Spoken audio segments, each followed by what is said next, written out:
নিরাপদ খাদ্যের অধিকার সাংবিধানিক অধিকার হওয়া উচিত বলে মনে করছেন পরিবেশ ও বন ও জলবায়ু বিষয়ক উপদেষ্টা সৈয়দা রিজওয়ানা হাসান। বুধবার এগ্রিকালচার রিপোর্টার্স ফোরাম আয়োজিত গোলটেবিল বৈঠকে এমন কথা বলেন তিনি। উপদেষ্টা বলেন, প্লাস্টিক ও পলিথিনের কারণে ৭৮% জমির উর্বরতা কমে যাচ্ছে।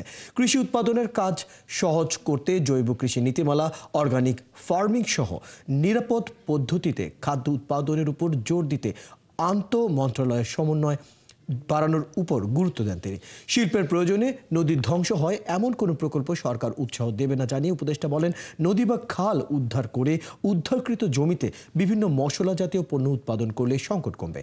এ সময় কৃষি সচিব বলেন, উপকূলীয় অঞ্চলে জলবায়ু সহনশীল টেকসই ব্যবস্থাপনার মাধ্যমে কৃষি উৎপাদন বাড়ানোর কথা ভাবছে সরকার।